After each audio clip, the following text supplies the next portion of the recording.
Hello everyone. Today I'm going to share very sensitive information with you. Today I got a call from one of my client's friend, and when I was talking to him, he started crying. I asked him what happened. He told me that his application for study permit got refused today. So I told him I wanted to help him. So I told him to please send me all your document which you submitted to immigration to Canada.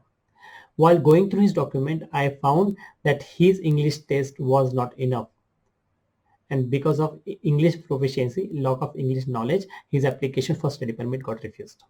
So I asked him, who submit your application, who helped you to submit application. He told me one of the local agents. He promised him that he will get him approval even though his English is not enough. So false promises and false application submission make this application get refused.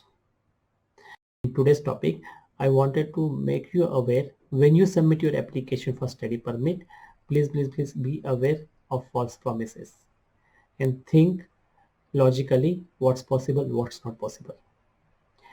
My name is Santosh. I am a regulated Canadian immigration consultant. My office here in Calgary. If you want to come to Canada, if you are aspiring to come to Canada, then this is the right channel for you. India is a very big market of international students, and to grab that market, all these educational institutions, they have agents network, they have agents strong network in India, all over India.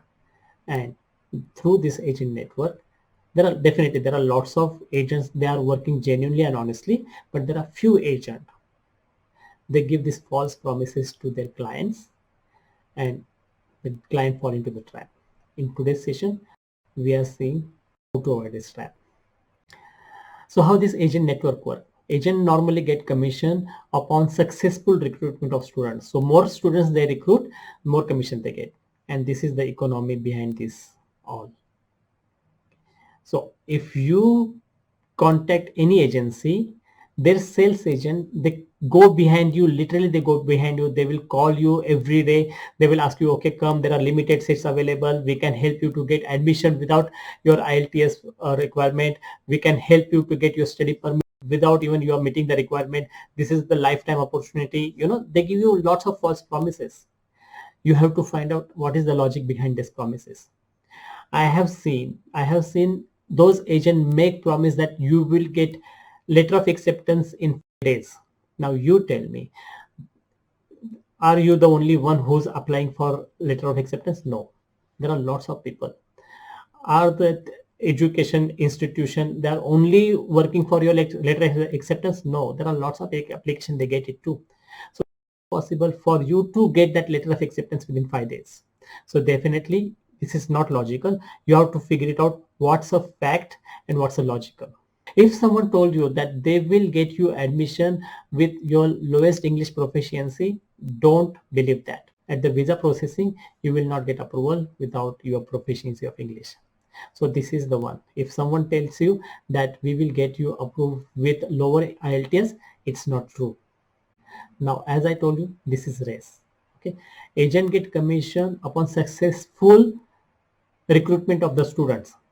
So if they have tied with one college, suppose they have a business program available, okay, and you are not interested in the business program, you are interested in some other program, but they have that program available for a business, and that program gives them the commission. The agent, they will push you to those programs from where they get their commission from. So even if you are not qualified for that program, they will push you, and that gives you rejection under the program selection is not right. So this is very common reason for this application refusal, because lots of agents, they push you to that program which are they getting commission from. Now important thing, you will say that if they are not getting commission, why will they submit the application there?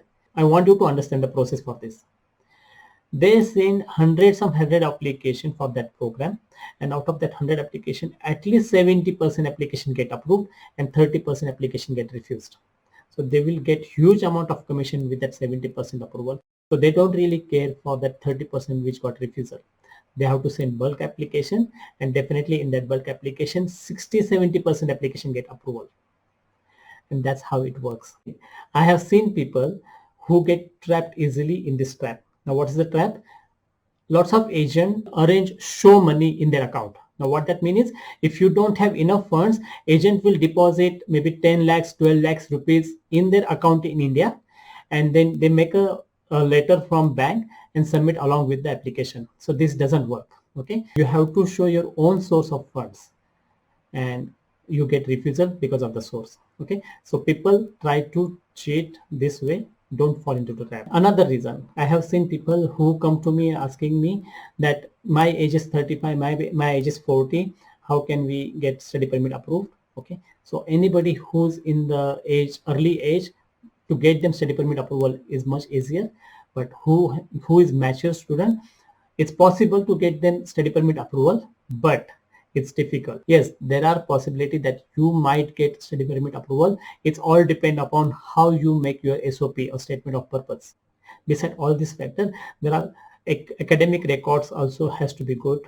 Okay, basically there are lots of fraudulent activity going on. There are lots of people who make false promises. Don't fall into the trap. If you get refusal in one of your applications, then its subsequent application will get refusal too. So first application, do it right. If you have any refusal, just talk to and get legal help from Canada, because sometimes agents in India, they do not have much experience to handle those kind of cases. If you need any help from our office, send us email at students@connectcanada.com, and we will definitely do the assessment. And if there are things which, if we can help you, we'll definitely help you. I hope you like this session. Have a nice day. Bye.